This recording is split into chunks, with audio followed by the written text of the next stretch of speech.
নমস্কার বন্ধুরা, আপনারা কেমন আছেন? আশা করছি ভালো আছেন।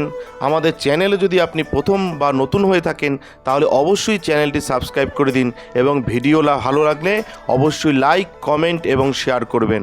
আজকে আপনাদের সাথে যেই ব্যাপারে আলোচনা করব তা হলো যারা মেষ রাশির জাতক জাতিকা রয়েছেন, আপনাদের আগামী সপ্তাহ অর্থাৎ 18ই ডিসেম্বর থেকে 24শে ডিসেম্বর পর্যন্ত আপনাদের কেমন কাটবে সেই ব্যাপারে একটা ধারণা দেবো। আসুন জেনে নিই আপনাদের কেমন কাটতে চলেছে এই সপ্তাহ। আপনার দ্বাদশ ঘরে রাহুর উপস্থিতির কারণে এই সপ্তাহে আপনার স্বাস্থ্যের উন্নতি হওয়ার সম্ভাবনা রয়েছে।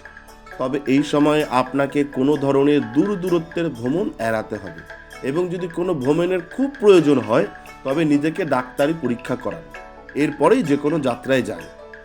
আপনার আর্থিক রাশিফল অনুসারে আপনার রাশির জাতক জাতিকাদের এই সপ্তাহে কারো কাছ থেকে টাকা ধার বা ঋণ না করার জন্য বিশেষ পরামর্শ দেওয়া হচ্ছে, কারণ এই সময়টি আপনার জন্য আর্থিক লাভের প্রবল সম্ভাবনা দেখাচ্ছে, যার কারণে আপনি আপনার পরিচিতদের টাকা ধার দেওয়ার সিদ্ধান্তও নিতে পারেন।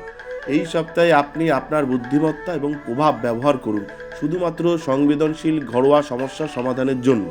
তা না হলে অন্যের মনে আপনার সম্পর্কে ভুল ভাবমূর্তি তৈরি হতে পারে। অতএব আপনার পরিবারের সদস্যদের সাথে যে কোনো বিষয়ে কথা বলার সময় আপনাকে সঠিকভাবে আপনার বুদ্ধি দেখাতে হবে।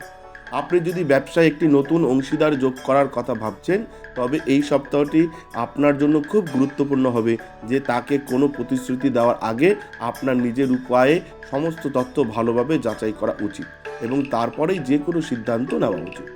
সিদ্ধান্তে পৌঁছেছেন এমন যে কোনো ভাবনা চিন্তা করার পরেই যে কোনো সিদ্ধান্তে পৌঁছানো উচিত। যারা উচ্চশিক্ষার জন্য প্রস্তুতি নিচ্ছেন তাদের জন্য এই সপ্তাহটি ভালো যাবে। বিশেষ করে এই সপ্তাহের শুরুতে আপনাকে কঠোর পরিশ্রম করতে হবে, কিন্তু এরপরেও আপনি কম পরিশ্রম করেও বেশি নম্বর পেতে সক্ষম হবেন। যারা মেষ রাশির জাতক জাতিকা রয়েছেন, আপনাদের এই সপ্তাহটা কেমন যাবে? যে বললাম যে টাকা ধার দেওয়া বা নেওয়া, এটা কিন্তু এই সপ্তাহে করবেন না, তাহলে কিন্তু সমস্যা হতে পারে। এবং এই সময়ে যদি আপনার দূর ভ্রমণের খুব প্রয়োজন হয় তবে ডাক্তারি পরীক্ষা করে তবেই ভ্রমণে যান, নাহলে এই সপ্তাহে ভ্রমণ এড়ানোই উচিত। ভ্রমণ আপনার জন্য ভালো হবে না এই সপ্তাহে।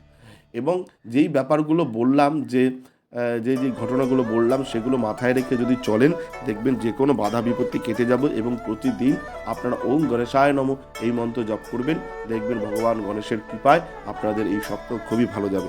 ধন্যবাদ, ভালো থাকবেন। আমাদের ভিডিও আপনাদের কেমন লাগছে? আশা করছি ভালো লাগছে। তাহলে অবশ্যই লাইক করুন, কমেন্ট করুন এবং শেয়ার করুন এবং চ্যানেলটি অবশ্যই সাবস্ক্রাইব করে দিন। ভালো থাকবেন, সুস্থ থাকবেন, ধন্যবাদ। এবং সকলে অবশ্যই কমেন্টে লিখবেন জয় শিব শম্ভু, হর হর মহাদেব, ওম নমঃ শিবায়।